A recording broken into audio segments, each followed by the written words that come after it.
Assalamualaikum warahmatullahi wabarakatuh. Perkenalkan, nama saya Sedi Gusprianto, NPM 24312087. Di sini saya akan menjelaskan artikel yang telah saya buat yang mengangkat tema Padang Mahsyar. Dalam ajaran Islam, kehidupan tak berhenti setelah kita meninggal dunia. Ada fase-fase setelahnya. Salah satunya yaitu Padang Mahsyar, tempat di mana seluruh umat Islam dikumpulkan di tempat yang sama untuk dipertanggungjawabkan seluruh amal perbuatannya selama di dunia. Padang Mahsyar sendiri, dia berasal dari bahasa Arab yang berarti mengumpulkan. Di tempat ini, semua manusia dari zaman Nabi Adam sampai manusia terakhir hingga kiamat kelak itu dikumpulkan menjadi satu. Bisa dibayangkan, manusia dari zaman Nabi Adam seberapa banyaknya, dan itu dikumpulkan menjadi satu di tempat yang sama. Lalu ada sebuah hadis yang menyampaikan hadis dari Bukhari bahwa manusia akan dikumpulkan pada hari kiamat di atas bumi yang putih seperti perak murni, belum pernah ternodai oleh siapapun. Lalu dari Quran surat Az-Zumar ayat 68, dan ditiuplah sangkakala, maka matilah siapa yang di langit dan di bumi kecuali siapa yang dikehendaki Allah.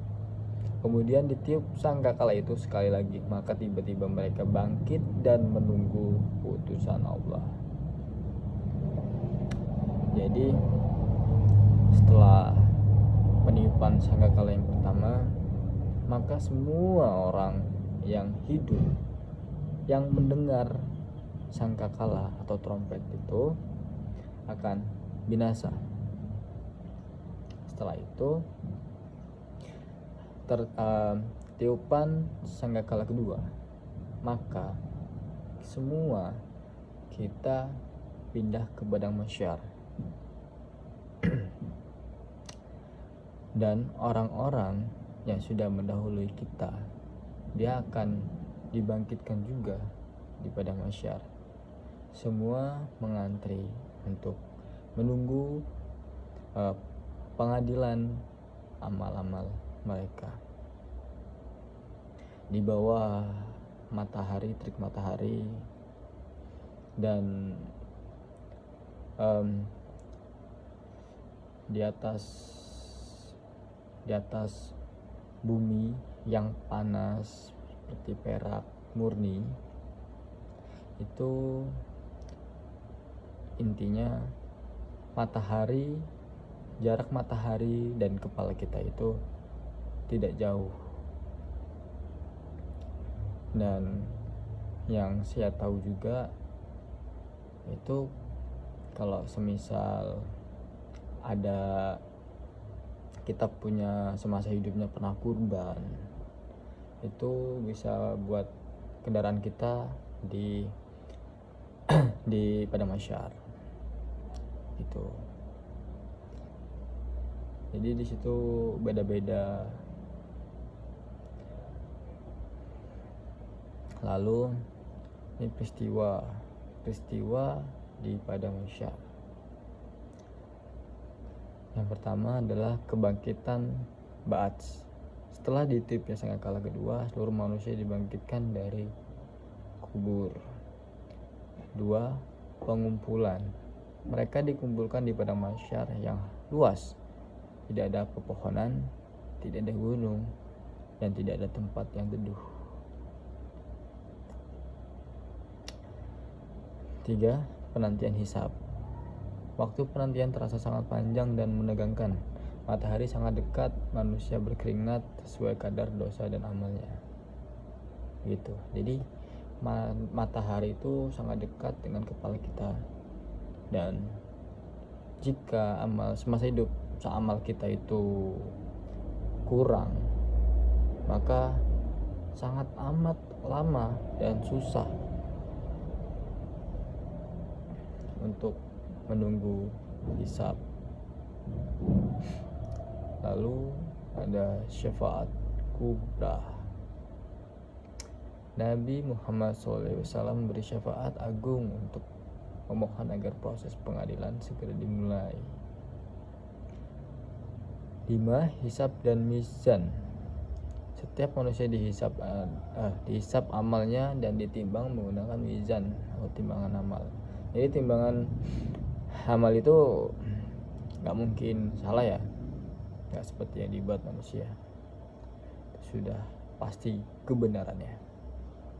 Yang keenam, pemberian catatan amal. Catatan amal diberikan kepada masing-masing orang. Tangan kanan bagi orang yang baik dan tangan kiri bagi orang yang buruk. Penyeberangan sirat. Setelah hisab, manusia akan menyeberangi jembatan Shiratal Mustaqim menuju surga atau jatuh ke neraka tergantung hasil hisab mereka. Jadi setelah kita ditimbang amal baik dan buruknya, itu akan menentukan selanjutnya kita akan bisa melewati jembatan Shiratal Mustaqim ataupun tidak. Jika jembatan Shiratal Mustaqim itu tipis seperti rambut dibagi 7. Itu kita bisa jalan kalau amal kita banyak, kalau enggak ya jatuh.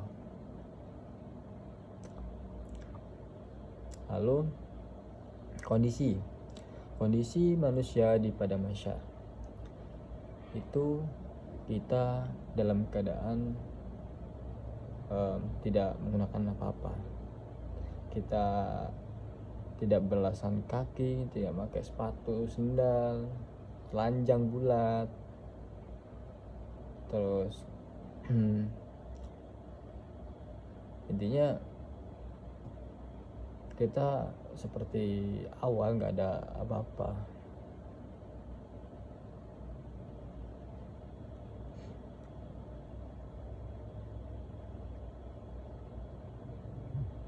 Lalu hikmah beriman kepada padang mahsyar mendorong manusia untuk meningkatkan amal soleh dan menjauhi dosa, menanamkan rasa tanggung jawab atas setiap perbuatan, menumbuhkan rasa takut dan harapan kepada Allah, dan menyadarkan bahwa dunia hanyalah sementara. Hikmah kita kepada padang mahsyar tentunya agar kita itu selalu ingat kepada dosa, ingat Allah, ingat akan adanya hari penimbangan, hari akhir, agar kita terjauh dari dosa-dosa dan perbuatan yang mungkar. Oke, mungkin itu saja yang dapat saya sampaikan. Saya akhiri, wabillahi taufiq wal hidayah. Wassalamualaikum warahmatullahi wabarakatuh.